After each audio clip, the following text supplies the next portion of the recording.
From New Delhi, you're watching DD India News Hour, India's voice to the world. I am Anil Thomas. Coming up in the next 60 minutes. India's Prime Minister inaugurates the Diamond Jubilee celebration of Supreme Court of India. Prime Minister Modi launches citizen-centric information and technology initiatives. India's Prime Minister in his first Mann Ki Baat of 2024 reflects on 10 years of Mann Ki Baat and the transformative power of radio in this era of social media. Political crisis in the eastern state of Bihar sees Nitish Kumar take oath as Bihar's Chief Minister along with two deputy CMs. Cites in INDIA bloc failed his expectations. 10 countries pause future funding to the United Nations Relief and Works Agency for Palestine, accuse UNRWA staff's involvement in the Hamas October 7th attack.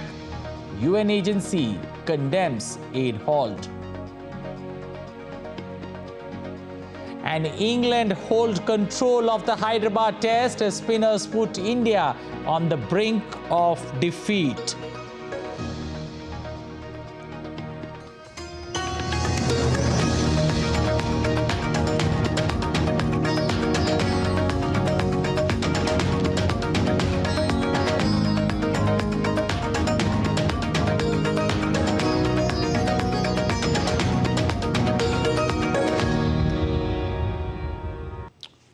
Well, India's Prime Minister Narendra Modi inaugurated the Diamond Jubilee celebration of the Supreme Court of India on Sunday at the Apex Court Auditorium.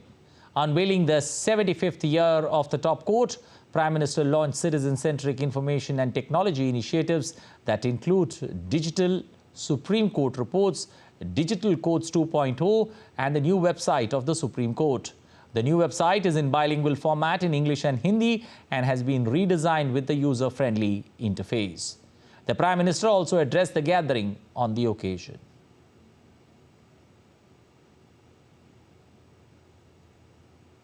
Prime Minister said the third stage of e-courts were approved so that justice reaches to the fullest extent of the country.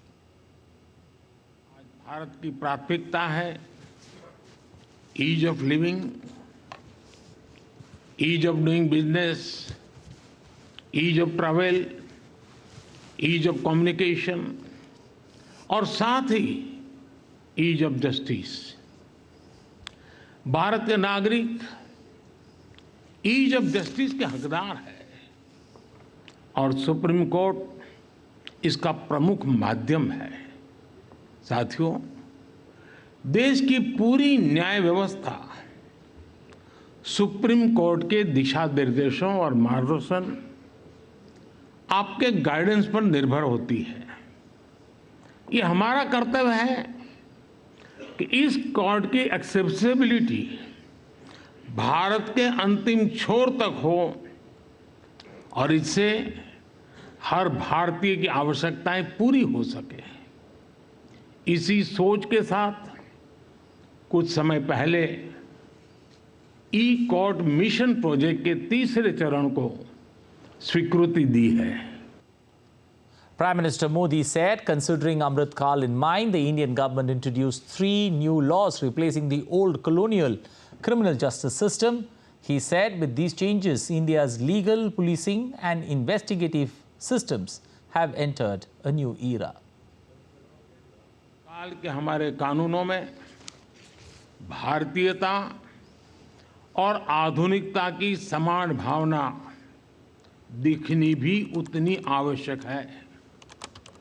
वर्तमान की परिस्थितियां और best practices के अनुरूप सरकार भी कानूनों को मॉडर्नाइज करने पर काम कर रही है।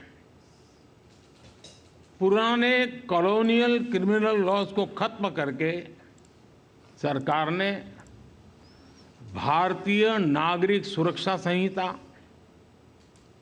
भारतीय न्याय संहिता और भारतीय साक्ष्य अधिनियम की व्यवस्था शुरू की है।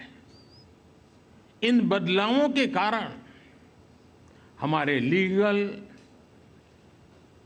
पॉलिसिंग और इन्वेस्टिगेटिव सिस्टम ने नए दौर में प्रवेश किया है. But for more of the story, DD India's correspondent Vikas Sarthi joins us with the latest. Vikas, good evening. Looking at the Diamond Jubilee celebrations of the Supreme Court and the progress that it has made when it comes to giving justice, what do you see the road ahead for the Apex Court?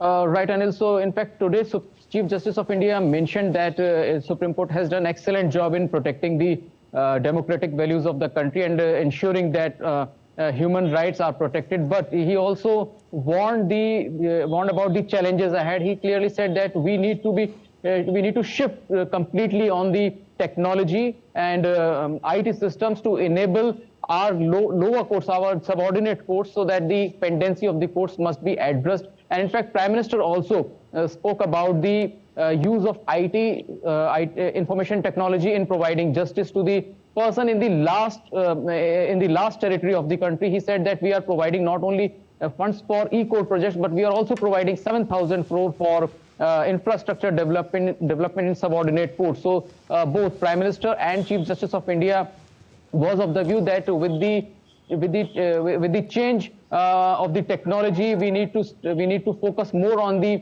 AI technologies in the judiciary as well, and we also need to get along with the technologies which are being adopted by the other countries as well. So the focus is that through IT means, in fact, 3 new initiatives were also launched by the Prime Minister during this particular program, and these three new innovations will ensure that all the old judgments of the Supreme Court and all the Supreme Court reports are provided to the advocates and to the common public as well. So the thrust is on the use of information and technology to ensure that the pendency in the subordinate judiciary must be brought down considerably, since it's the biggest challenge ahead the judiciary as well as for the government also. Okay, because looking at the justice system as a ray of hope that people look forward to, especially when we have any kinds of differences that crop up from family life to the larger world, to the larger order. In that perspective, how does one take a look at the adjournment culture that exists in India? And secondly, the length of oral arguments that sometimes seem to delay the proceedings when it comes to man's or woman's fight for justice. Exactly, Anil. In fact, Chief Justice of India also mentioned about these issues, that he said that lawyers must also introspect, that they should not unnecessarily argue in the court on the same repeated lines. And in fact, we have seen in the past as well, in the very important cases, that Supreme Court came up with a strict timeline, that how much time should be allotted to each and every party to put their case in perspective. And in fact, as far as the adjournments are concerned, now Supreme Court has come up with a very firm rules that without any valid justification, there will be no adjournments given to the council. So Supreme Court is trying to address these issues, but in the subordinate court still it's a big issue of the adjournments as well as the tactics which are used at times by the councils of the parties. But to address these issues now, court is monitoring the pendency of cases in subordinate courts in real time as well. Now Supreme Court is monitoring that how many cases are pending in each subordinate courts, and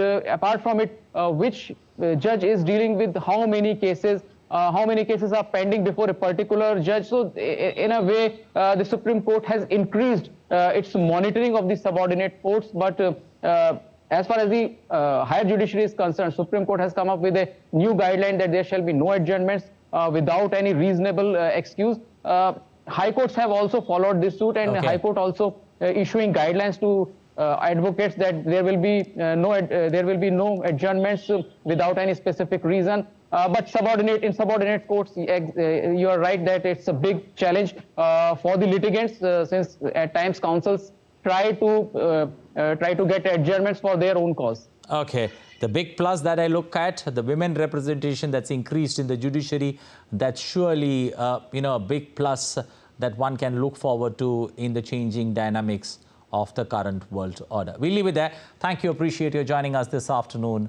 on DD India News Hour. Moving forward, India's Prime Minister in his first Mann Ki Baat radio program of the year expressed thoughts on the Ayodhya Ram Janmabhoomi Temple's Pran Pratishta ceremony that took place on the 22nd of January. India's Prime Minister Narendra Modi, in his first Mann Ki Baat program of the year, said that the consecration of Ram Lalla in Ayodhya on January 22nd united millions of people in India as if they were bound by a single thread. With this ceremony, the country saw the power of collectiveness, which is also a major foundation for our resolutions for a developed India. Ayodhya में प्राण प्रतिष्ठा के अवसर ने देश के करोड़ों लोगों को मानो एक सूत्र में बांध दिया है। सबकी भावना एक, सबकी भक्ति एक, सबकी बातों में राम, सबके हृदय में राम। देश के अनेकों लोगों ने इस दौरान राम भजन गाकर उन्हें श्री राम के चरणों में समर्पित किया। 22 जनवरी की शाम को पूरे देश ने राम ज्योति जलाई, दिवाली मनाई। इस दौरान देश ने सामूहिकता की शक्ति देखी, जो विकसित भारत के हमारे संकल्पों का भी बहुत बड़ा आधार है। Prime Minister Modi also expressed his happiness at the increasing participation of people in the cleanliness campaign. It is worth noting that at the request of PM Modi, millions of people got associated with the cleanliness campaign from Makar Sankranti to January 22nd. They cleaned the religious places in their area with devotion and shared pictures and videos related to it with the Prime Minister. PM Modi said that the power of this collectiveness will take the country to new heights of success. Bureau Report, DD India. In his Mann Ki Baat address, India's Prime Minister also praised the Election Commission for its continuous efforts to strengthen democratic values in the country. He addressed the increase in voter turnout in India and said it reflects the growing faith of people in democratic values. India's Prime Minister Narendra Modi in his Mann Ki Baat program said, while the voting percentage is decreasing in many countries of the world, the increase in voting percentage in India is a strong example of the strengthening of democratic values in the country. आज देश के लिए उत्साह की बात ये भी है कि दुनिया के अनेक देशों में जहां वोटिंग परसेंट कम हो रहा है, भारत में मतदान का प्रतिशत बढ़ता जा रहा है। 1951-52 में जब देश में पहली बार चुनाव हुए थे, तो लगभग 45% वोटर्स ने ही वोट डाले थे। आज ये आंकड़ा काफी बढ़ चुका है। देश में न सिर्फ वोटरों की संख्या में वृद्धि हुई है, बल्कि टर्नआउट भी बढ़ा है। हमारे युवा वोटरों को रजिस्ट्रेशन के लिए ज्यादा मौके मिल सके, इसके लिए सरकार ने कानून में भी परिवर्तन किया है। मुझे ये देखकर भी अच्छा लगता है कि वोटर्स के बीच जागरूकता बढ़ाने के लिए सामुदायिक स्तर पर भी कई प्रयास हो रहे हैं। कहीं लोग घर घर जाकर वोटर्स को मतदान के बारे में बता रहे हैं, कहीं पेंटिंग बनाकर, कहीं नुक्कड़ नाटकों के जरिए युवाओं को आकर्षित किया जा रहा है। ऐसे हर प्रयास हमारे लोकतंत्र के उत्सव में अलग-अलग रंग भर रहे हैं। India's Prime Minister Modi also urged country's first-time voters to get their names added to the voter list. PM Modi also said that young voters will play an important role in shaping the future of the country. Bureau Report, DD India. Well, preparations are underway as students and teachers collaborate on a special art exhibition set to be featured during Pariksha Pe Charcha, enhancing the event with their creative expressions. It's a discussion on students dealing with exams. DD India's Kriti Vadera has the latest. In education, it not only fosters creativity and self-expression, but also enhances critical thinking and problem-solving skills. A unique art exhibition has been curated specifically for Pariksha Pe Charcha, showcasing diverse government schemes. We are very excited, as usual, to participate in the event, and 3 of our projects have been chosen by the CBSE to be showcased at Pariksha Pe Charcha. So we are hoping that the Honorable Prime Minister will be interacting with the children, and children will get an opportunity to showcase their projects. These projects are on agriculture, they are on anti-bullying and women empowerment, and they are also on creating the oxygenated masks for the people where the environment is concerned and the pollution is concerned. So they've prepared these projects, and there's a lot of artwork which is being put up there also. And all this artwork that is there, it is an amalgamation of different folk arts. It is also depicting the different initiatives that our Honorable Prime Minister has taken. Art encourages students to think beyond conventional boundaries, fostering a holistic approach to learning. While preparing artworks to be displayed at Pariksha Pe Charcha, attendees are eagerly anticipating the opportunity to meet PM Modi. It's a very great opportunity for me, and I'm feeling very excited to meet Modi ji, and it's a great learning experience for me. My artwork depicts how progressively India is developing in varied fields like Kisan Shakti, Nari Shakti, Kaushal Vikas, new education policy, etc. And the artwork is also depicting My Doctor Oxy mask, which we have developed with the help of new technology, which will help people with respiratory problems to seek medical help immediately. We've created 3 different models, and we've created 5 artworks depicting what we are showing in the models, and one is the universal artwork for what we are depicting. My favorite one is where Lord Ram is creating the Ram Setu, and similarly we are showing Modi ji, and it's his vision to create India into a developed nation by the year 2047, which will be the 100th year of independence. With such impressive artworks, Delhi is gearing up to host the much-awaited Pariksha Pe Charcha this year, featuring PM Modi on 29th January at Bharat Mandapam. With camera person Lalit, I'm Kriti Vadera reporting from New Delhi for DD India. Well, still to come on DD India News Hour. Rare golden tiger takes a stroll in Assam's Kaziranga Park. Video stuns people.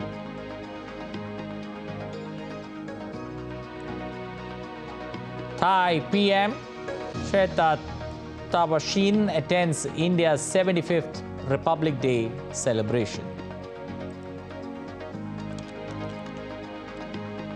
No respite from extreme cold in Delhi.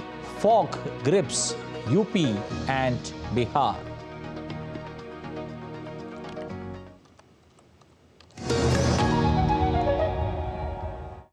In a world that never stops, where information shapes our reality, one app stands out, helps you stay ahead of time. Introducing the DD India app, your gateway to a world of news right at your fingertips. Your most trusted source of news goes global, goes digital. Explore a world of options, top stories, live updates, in-depth analysis, and more. Stay informed wherever you are. Real-time alerts keep you ahead of the curve always. The DD India app, connecting you to the world, one story at a time. Download now and explore the world of knowledge, insights.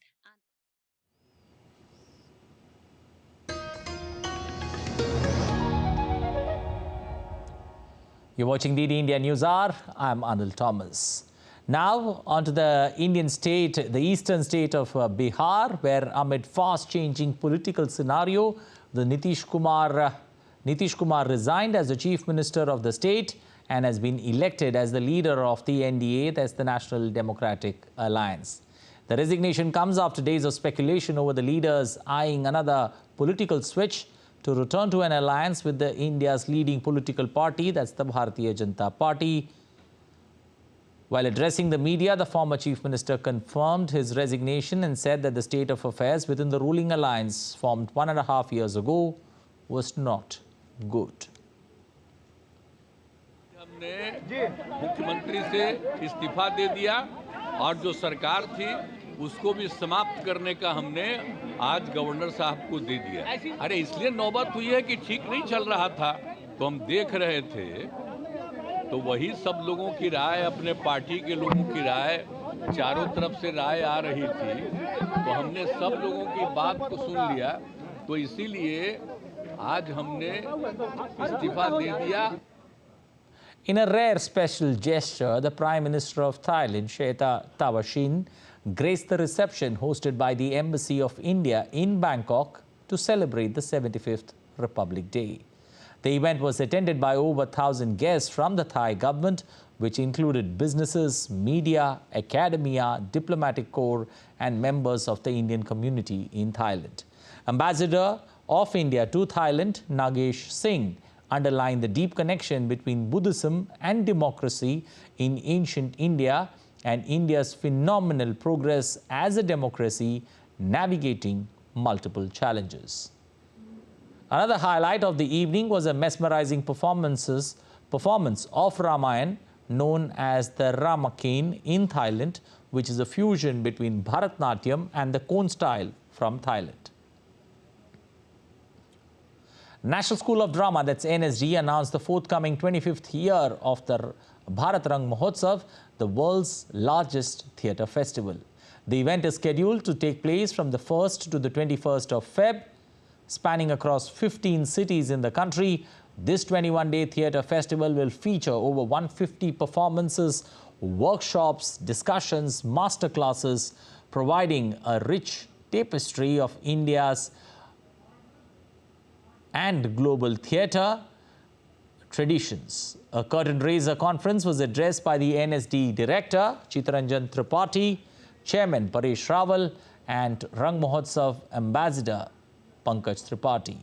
This year's festival revolves around the theme Vasudhaiva Kutumbakam Vande Bharangam. नाटकों का है, बहुत तरह तरह के नाटक हैं, हर तरह के जॉनरा के प्ले हैं, ट्राइबल्स लेके, फोक से लेके, कंटेम्प्रेरी प्लेस को लेके 15 शहर में हो रहा है, दिल्ली समेत 15 शहर में हो रहा है। विदेशों से जो नाटक आ रहे हैं उसमें पोलैंड से एक नाटक, इटली से एक नाटक, रशिया से एक नाटक ऐसा है, तो वो सब तो अंग्रेज़ी में बाहर से अभी कोई नाटक नहीं है, और बांग्लादेश से नाटक है, नेपाल से नाटक है। बिल्कुल हम इस बार अपने जो प्रचार प्रसार में थोड़ा और उसको अच्छा करने की कोशिश कर रहे हैं, तो लोगों तक हर घर नाटक ऐसा हो, हर घर थिएटर, तो उस तरह से लोगों तक पहुंचने का पूरा प्रयास है। While cold weather and dense fog continue to prevail in North India on Sunday, this delayed flights, trains and other modes of transportation. As per the IMD data, the minimum temperature in the national capital is below the normal average of the season. Several flights at the IGI airport were delayed due to bad weather on Sunday, whereas the trains recorded 8 to 9 hours of late arrival at the New Delhi railway stations due to dense fog. North India is expected to continue facing cold days to severe cold with a subsequent decrease in intensity in the next coming days. Well, to know more on that, we've got DD India correspondent Dibendu Mandal from New Delhi. Dibendu, looking at the way things stand, do we see some respite maybe in the next 3 to 4 days? Well, Anil, you know, the next 5 days is crucial because the Met Department has already warned that, you know, there could be further fog-related conditions in the northern Indian plain.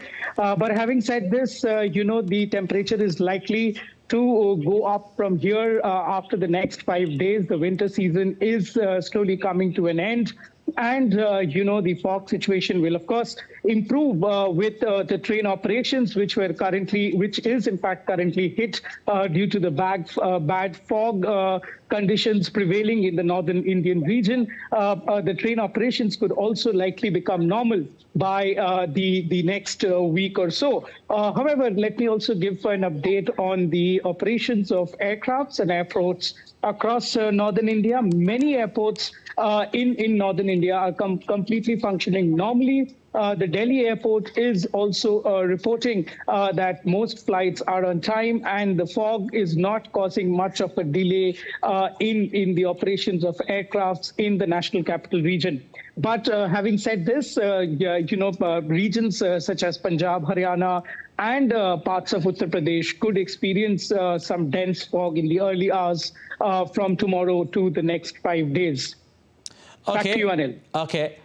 Dibyendu, is there a possibility? We've seen, the coldest January in years in Delhi. Do you see the possibility, IMD talking about rain in February, which would compound the problems, especially for the farmers and the people at large?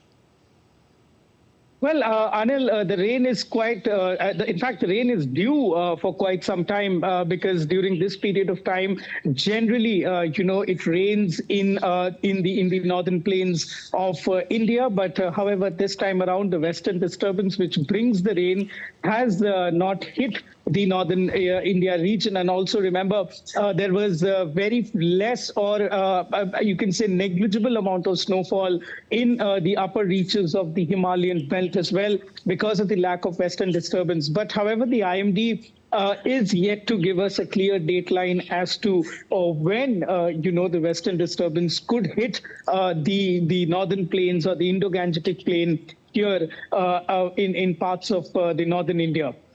Okay, we'll leave it there. You take good care of yourself. Thank you and appreciate you joining us on DD India News Hour. Well, with the inauguration of the Ram Temple in the holy city of Ayodhya and the centre's initiative, which aims to develop religious tourism in India, Uttar Pradesh's economy is to cross the $500 billion mark by the financial year 2028 due to the boost in religious tourism, exports along with investment. Uttar Pradesh is poised to receive over 4 lakh crore from tourists by the end of 2024, almost double of what it earned in 2022. Well, let's take a look at some other stories making news.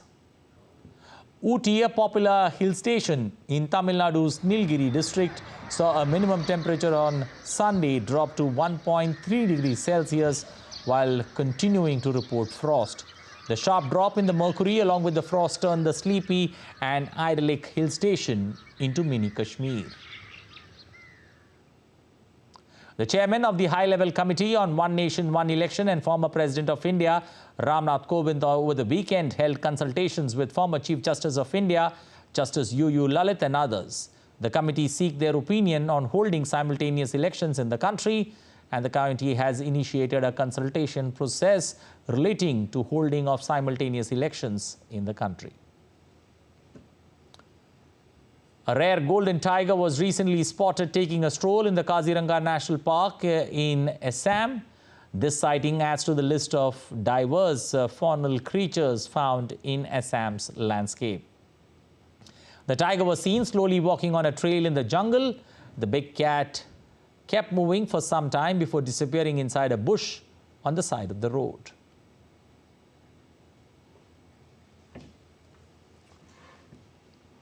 Still to come on DD India News Hour. New NATO member Finland set to pick a president after 12 years of Sauli Niinisto. North Korea continues to stoke regional tensions, fires cruise missiles off the East Coast. Donald Trump feels mentally sharp after Nikki Haley's attack on his age and verbal gaffes.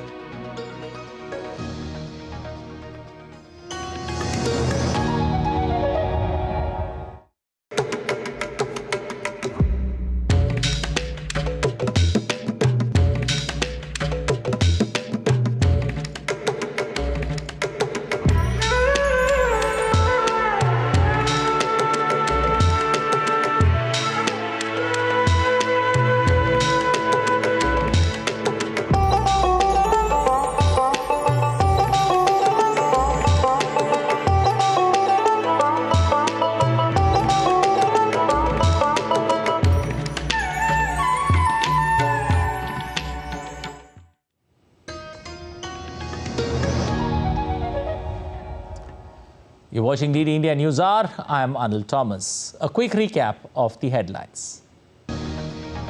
India's Prime Minister inaugurates the Diamond Jubilee celebrations of Supreme Court of India. Prime Minister launches citizen-centric information and technology initiatives. India's Prime Minister in his first Mann Ki Baat of 2024 reflects on 10 years of Mann Ki Baat and the transformative power of radio in this era of social media. Political crisis in the Indian state of Bihar sees Nitish Kumar take oath as Bihar Chief Minister along with 2 Deputy Chief Ministers. Cites INDIA bloc failed his expectations. 10 countries pause future funding to the United Nations Relief and Works Agency for Palestine, accuse UNRWA staff's involvement in the Hamas October 7th attacks. UN agency condemns aid halt. England hold control of the Hyderabad Test as spinners put India on the brink of defeat.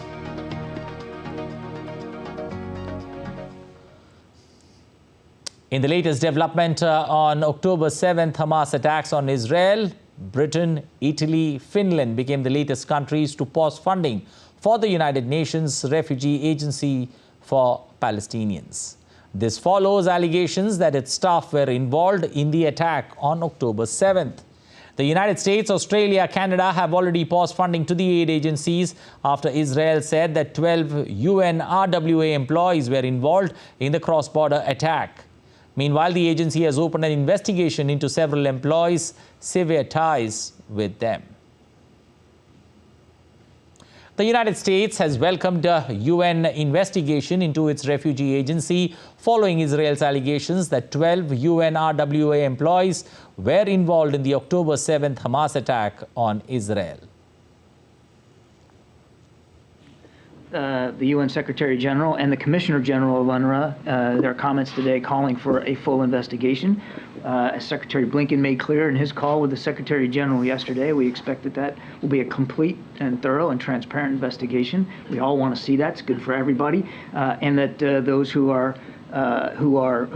should be are properly held accountable for that. And as you saw, the UN said even including the potential for a criminal prosecution. While United Nations Secretary General Antonio Guterres on Sunday urged governments to continue supporting the United Nations Relief and Works Agency for Palestinians after 10 countries paused the funding. Guterres promised to hold to account any UN employees' involvement in acts of terror after allegations that some refugee agency staffers were involved in the October 7th Hamas attack on Israel. Scotland, Britain, Germany, Italy, Netherlands, Switzerland, Finland joined the United States, Australia and Canada in pausing funding the aid agency after the allegations by Israel. The UNRWA, created in 1949, is the biggest UN agency operating in Gaza, which is providing healthcare, education and other humanitarian aid to Palestinians. The UN chief said any UN employee involved in acts of terror will be held accountable, including through criminal prosecution. The Secretariat is ready to cooperate with the competent authority, able to prosecute the individuals in line with the Secretariat's normal procedures for such cooperation. He also said the tens of thousands of men and women who work for UNRWA, many in some of the most dangerous situations for humanitarian workers, should not be penalized. The dire need of the desperate population they serve must be met. Conflict between Israel and the militant group Hamas continued to rage as Israeli army released a video on Sunday which showed airstrikes on what the army has said were Hamas terrorist infrastructure in the Gaza Strip. Earlier on Sunday, Gaza's health ministry warned that the healthcare system was at risk of collapse in Khan Yunis, the southern Gaza city and the current focus of Israel's offensive. Residents said that Israel planes and tanks also pounded areas in Gaza City to the north, where Israel has slowly been pulling out troops. Gaza's health ministry has said that the number of Palestinians killed in the Israeli campaign is rising slowly. Israelis protested in Tel Aviv and Jerusalem on Saturday, calling for the immediate release of hostages. Protesters waved Israeli flags, chanted and carried posters with photos of some of the 136 hostages still held in Gaza since October 7th. We're here tonight because we want to express solidarity with the families of the hostages and with the hostages themselves. We want to call the government, and we want to call every decent human being to do everything that they can to release 136 hostages that were abducted by Hamas in an abhorrent act of war, an abhorrent act of terrorism on October 7th and before that. We're here to say the very simple thing that every decent human being should be saying around the world: release them. Well, Russia on Saturday said that its forces had attacked Ukrainian air defense systems, fuel depot, aircraft weapons and other targets. While Ukrainian forces carried out strikes on Russian ammunition depots and destroyed Russian artillery. The Russian Ministry of Defense said that its forces had repelled offensives launched by the Ukrainian forces in the direction of Zaporozhye, Donetsk, Kupiansk and intercepted a number of Ukrainian rockets and drones.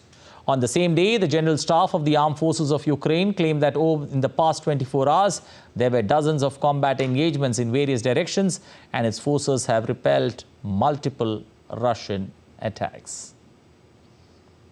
Tensions on the Korean peninsula have escalated, with South Korea claiming that North Korea fired multiple cruise missiles off its east coast. Seoul's Joint Chief of Staff said that the missiles were fired on Sunday. Following this, the South Korean military has strengthened monitoring and vigilance and was working with the United States to analyze the latest launch. North Korea is stepping up confrontation with the United States and its allies, but officials in Washington and Seoul say that they have spotted no signs of Pyongyang intending to take imminent military action. China's Foreign Minister Wang Yi met with U.S. National Security Advisor Jack Sullivan in Bangkok on Friday and Saturday. The two sides had a substantive strategic exchange on the implementation of the consensus reached by the two heads of state at the San Francisco meeting.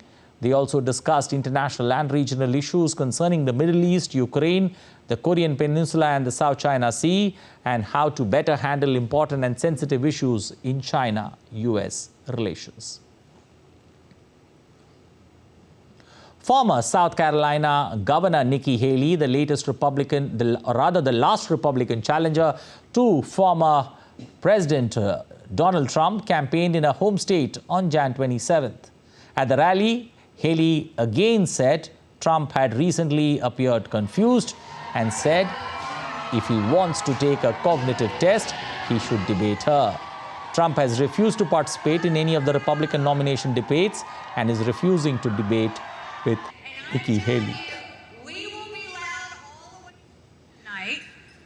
We were super excited. We had moved 25 points in the 3 weeks leading up to the election, and Donald Trump was totally unhinged. He was a bit sensitive, and I think his feelings were hurt, but he threw a temper tantrum out on stage, seriously, threw a total temper tantrum, and was talking about revenge.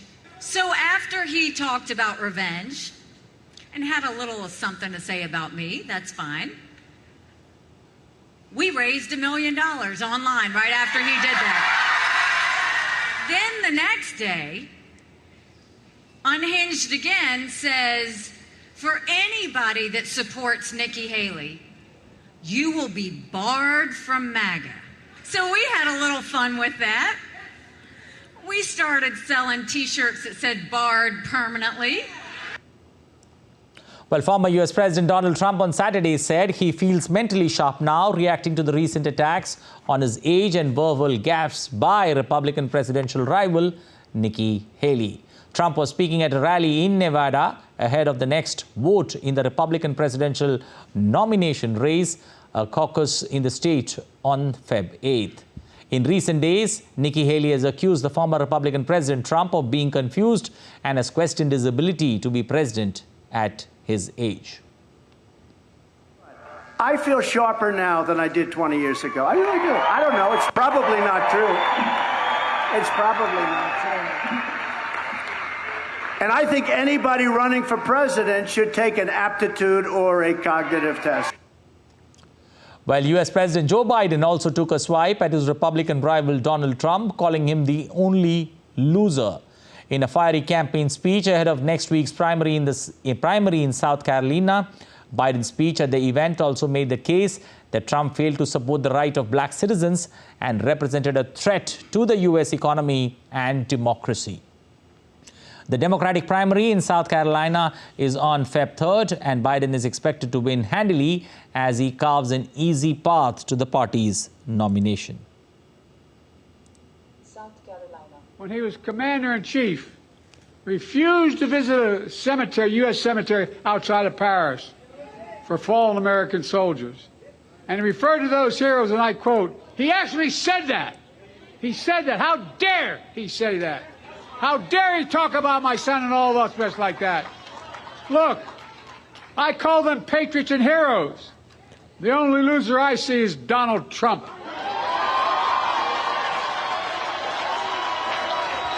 It makes me angry. Finland is headed to polls to elect a new president for a 6-year term on Sunday. The elections are the first after the country broke its non-alignment stand and joined the North Atlantic Treaty Organization, that's NATO. Amongst the 9 candidates vying for the position of president, Alexander Stubb has emerged as the frontrunner, with the recent polls giving him 22 to 27% support in the opening exchanges.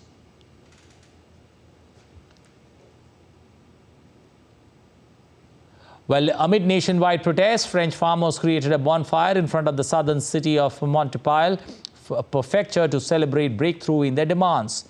The government dropped plans to gradually reduce state subsidies on agricultural diesel and announce other steps aimed at reducing financial and administrative pressures faced by many farmers. However, protests still continue as farmers say the measures did not go far enough to meet their demands. The Spanish Coast Guards on Saturday rescued 344 migrants off the coast of the Canary Islands. So migrants traveling in 2 wooden boats were rescued by the Coast Guards and taken to the island of Gran Canaria, where they were assisted by the Red Cross. At least 3 migrants died when trying to reach the archipelago amid a group of 118 migrants who were brought to the island of El Hierro. Another group of 127 migrants were rescued off the island of Tenerife. The number of migrants entering Spain irregularly by sea has jumped nearly to 300% so far in January from the same period in 2023. Iran simultaneously launched 3 satellites for the first time on Sunday using the Simrog satellite carrier rocket developed by the Ministry of Defense. The larger of the 3 satellites, named Mahda, weighs 32 kilograms and built by Iran's space agency, and is meant to test the accuracy of the Simorg rocket in delivering multiple cargoes to space, I beg your pardon. The 2 nanosatellites of less than 10 kilograms each were sent to a minimum orbit of 450 kilometers and aim at testing narrowband communication and geopositioning technology. Nobel laureate and Gramin Telecom chairman Dr. Mohammad Yunus and 3 others were granted bail on Sunday in Bangladesh by the Labour Appellate Tribunal in Dhaka after filing an appeal against the verdict of the Labour Court. As per the order, Mohammad Yunus and 3 other officials of Gramin Telecom will enjoy the bail until the disposal of the case. Earlier on Jan 1st this year, a Labour court in Dhaka sentenced Dr. Yunus and 3 other officers of Gramin Telecom to 6 months in jail in a case filed over the violation of labour laws. According to the case documents, these charges include failing to provide 5% dividend to the Gramin Telecom workers, not regularizing 101 staff, and for not compensating workers for public holidays. Still to come on DD India News Hour. Daniel Medvedev gunning for his first Australian Open title as he puts Jannik Sinner, his challenger, on the back foot. West Indies stun Australia in Gabba with a thrilling 8-run victory after 27 years. And Barcelona manager Xavi confirms he's leaving at the end of the season in a shocking announcement.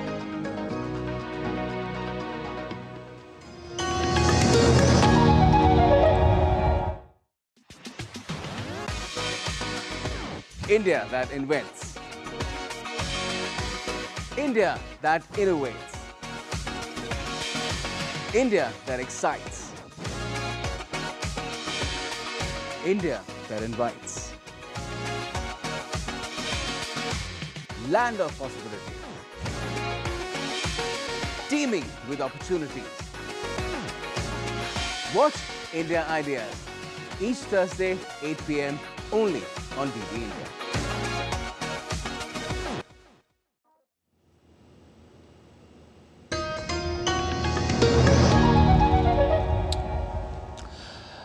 You're watching DD India News Hour. I'm Anil Thomas. Time now to get you all the updates from the world of sports. England spinners have given their team a chance of spelling a big win as they pushed India on the back foot on day 4 of the Hyderabad Test.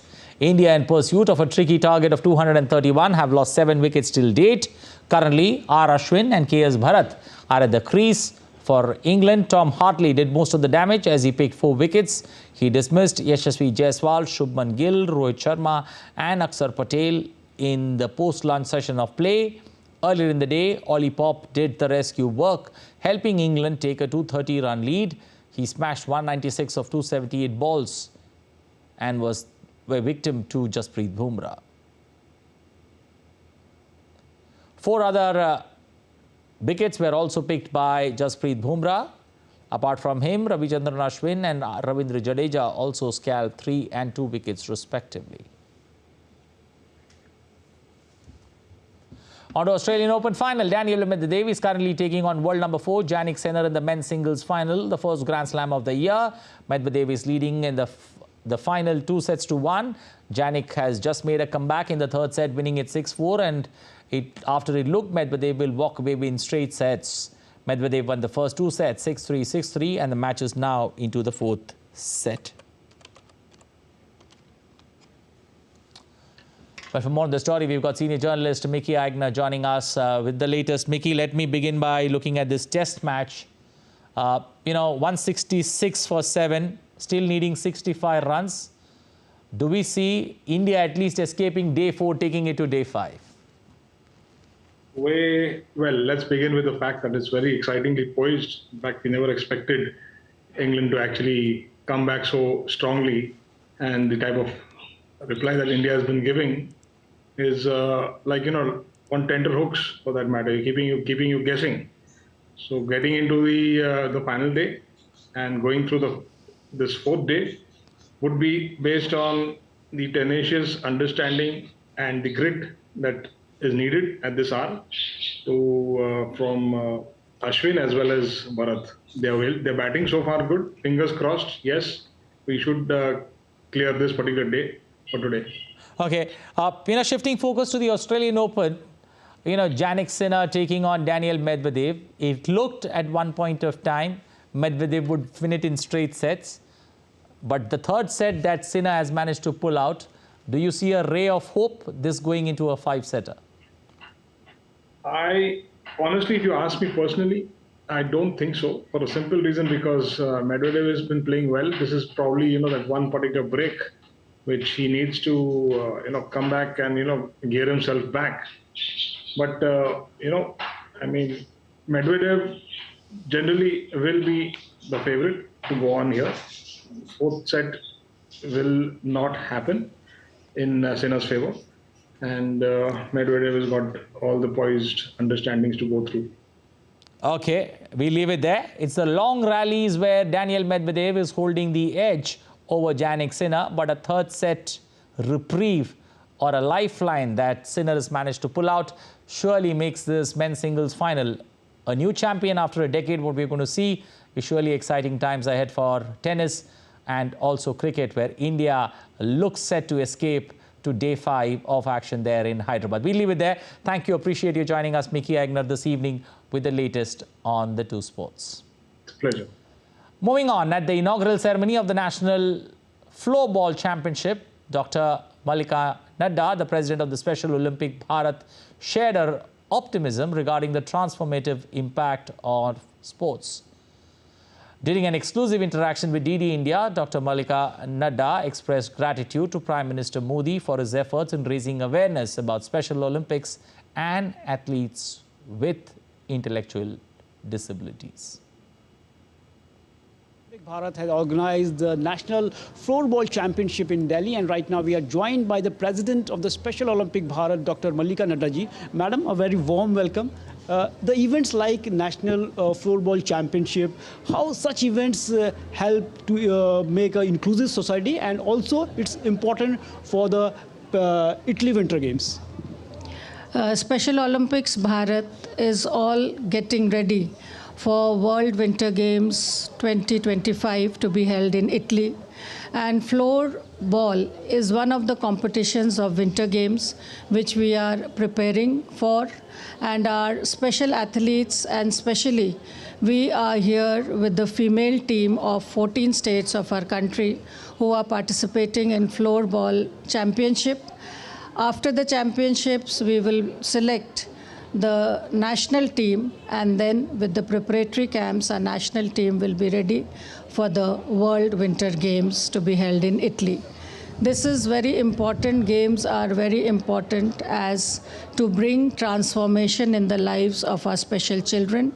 Special Olympic Bharat, under your guidance, is working tirelessly to make more and more centers for the athletes throughout the India. So where it reached this mission right now? Special Olympics Bharat started with a mission of developing floor stadiums as well as sports centers where our athletes can practice, and these sports centers we have been able to develop about 25 sports centers in our country, across the country, from Leh Ladakh to Kashmir to Himachal to Assam and other remote places where these special children can practice. And we are requesting the state governments to develop one model stadium with proper accessibility and residential facility for the specially abled.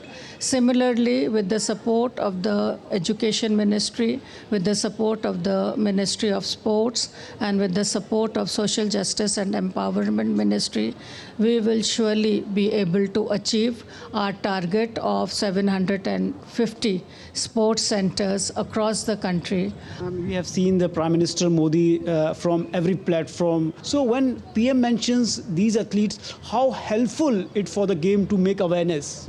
I am truly grateful to our Honorable Prime Minister for promoting Special Olympics, Para-Olympics and games for other disabled, where he is genuinely concerned about the development of the specially abled children, whether it may be through sports, whether it may be through education, or whether it may be through cultural activities.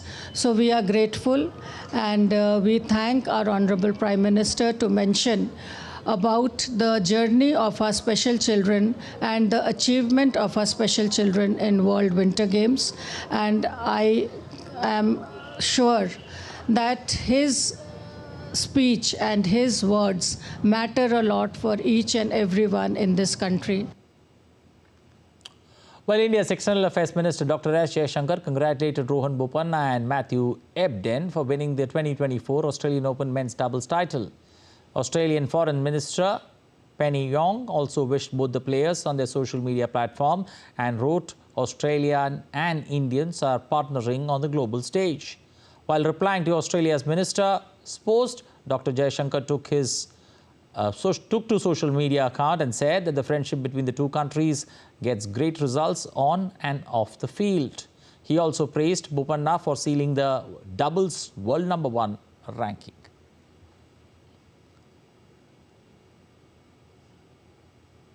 Khelo India Youth Games is once again taking the opportunity to promote safe and fair games by making sure that the games remain dope-free. Here's a report by Deepika Mato. Khelo India Youth Games 2023 is one such platform that provides a much-needed platform to the talent from every corner of the country. Not only it gives exposure to the players, but also gives many benefits to the medal winners who can contribute in their overall growth on international level as well. Along with this, Khelo India scheme ensures that the games should be safe and dope-free. This edition of Khelo India, just like the previous editions, have made similar arrangements to promote dope-free games.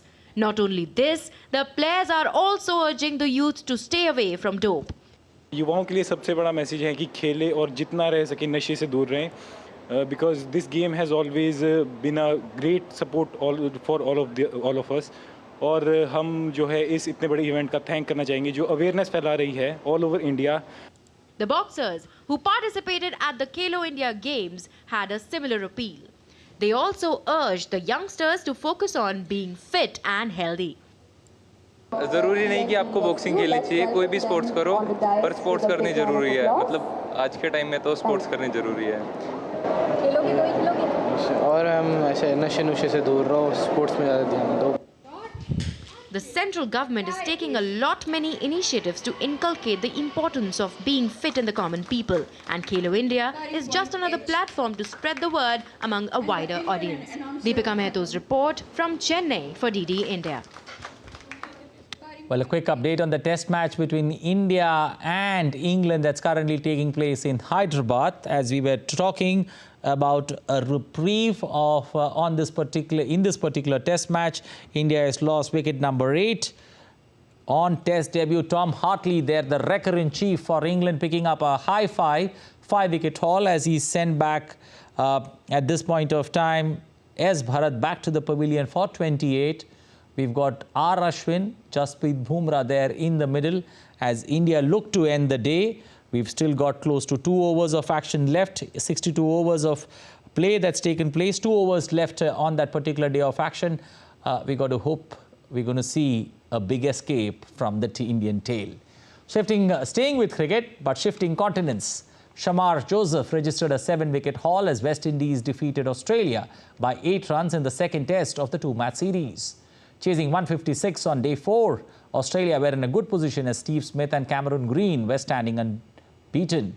However, Shamar's spell gave an upper hand to the Windies. Smith scored 91 while Green scored 42, but that was not enough for Australia. In the end, West Indies managed to beat Australia at Gabba, which is considered to be Australia's den, a test win that comes for West Indies after 27 years.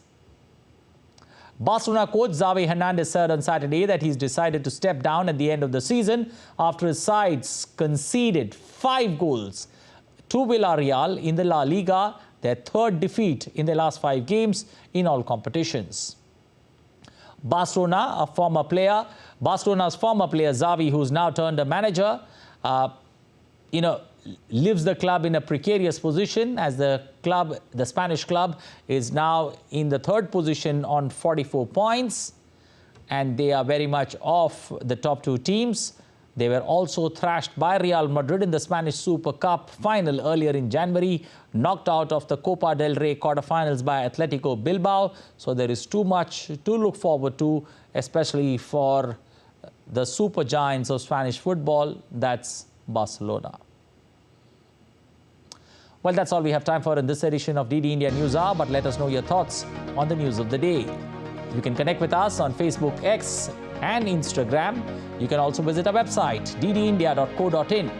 We're going to be back with more news as it breaks here on DD India. I am Anil Thomas. From all of us here in Delhi, thanks for watching DD India News Hour.